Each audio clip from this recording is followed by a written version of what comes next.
Hi everyone, I'm back with my cross stitch design, and this is Bewitched by Lisa Parker.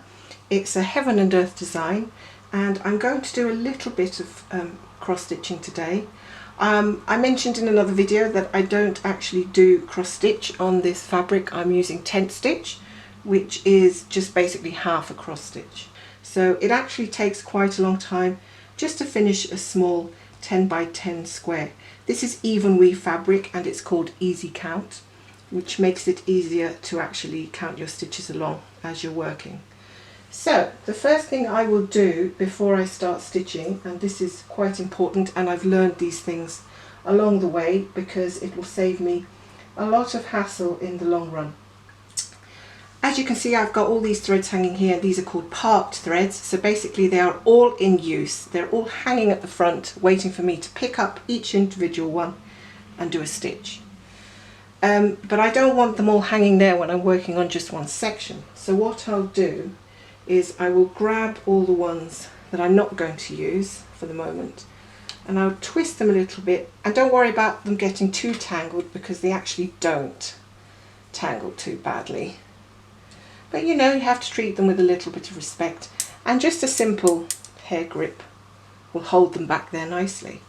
So I'm going to start with this thread, which on my chart tells me, once I zoom into my chart on my digital tablet, I can see that I have to do 6 stitches along from here. I'm going to pull out, I'll just get my needle. I'm going to pull out this thread because I don't want to catch it. I have to say, it does take a bit of getting used to working on not only the 25 count, but working on such a small, working with so many threads, and even the parking method can take some getting used to. I don't always use the parking method. Sometimes I will use go cross country. But I don't like to go too far cross country. That's basically just following a colour wherever it goes. Because if I, for instance, start going down this way and I miss a stitch, or I miscount somewhere down here and I continue, there's going to be an awful lot of thread to take off if I make a mistake. So I like to work in little sections when it comes to this particular design. It's just so much easier. So I have my thread on my needle, and I need to do this particular colour. Now I can highlight every instance of that colour on my application.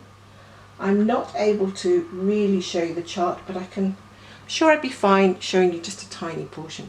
So this is all the colour I'm doing, and as you can see, it's kind of spread around. So I'm working in a left to right, right to left, left to right, right to left, left to right, right to left. I'm actually going to ignore what's on the other side of the square because it will just basically do my head in. So I just want to go and do that particular section. So I know that I have to do 6 stitches across on top left. So basically, I'll get my needle. It's kind of hard, tricky to do this when you've got the camera. And I'm on the bottom left of the stitch, and the stitch is very small. And that's how I work. I will go from left, bottom left, top right. And I find that working on this stand helps to keep the whole thing steady.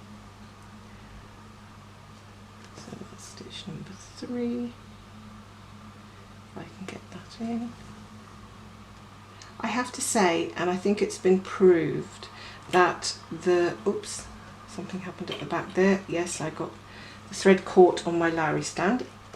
Little things like this will happen, and they'll kind of set you back a little, but not to worry.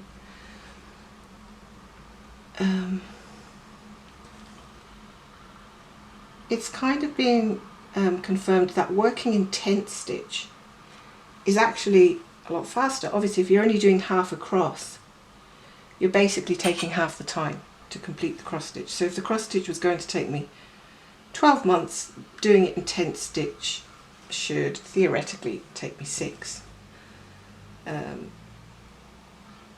Now I have to wear reading glasses to even see what's going on here, so it can be tricky.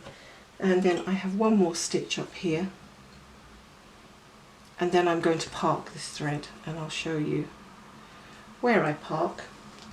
So first of all, I need to mark off what I've just done on my pattern, and then the next row down is going to be the stitch just right below what I've just finished there. So that's the stitch I've just done above, and now I'm going to go and park this here, and I'll tell you why I've parked it. Because the end of the square I'm actually doing is here, and I have one stitch to do in this colour, which I'm going to do now. So I'm going to pick up my next thread in that row. So I've parked this one on the next stitch, pick up my next thread, and there is only one stitch here that I need to do. Just going to check that. So there is one stitch here, and that's where these lines on the fabric actually help you. They help you to count. So that's my one stitch done at the end, which is actually on the line itself. And I have to park this particular thread. 1, 2, 3, fourth one down. 1, 2, 3, 4. 1, 2, 3. Here in between those two, and I'll just let it hang there. So yes, it looks like it's going to take 100 years to get this done, but it's one of those things. Just treat it as a relaxing hobby. It's not one I can do in front of the TV very easily because of all the counting, and even if you are deciding to do it in a different way, I'm sure there's still a lot of counting involved. It's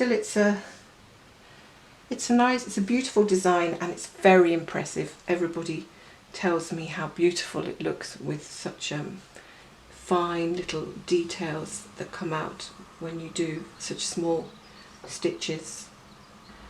Are you doing a heaven and earth design? Is there anything that you like in particular? Do you prefer to work in tent stitch or with full crosses? Have you completed a regular or a max size? These are really interesting things to find out, with this one being my first. I'd like to see what other people, how far they've gotten with their own projects. So thanks for watching, and I'll see you next time.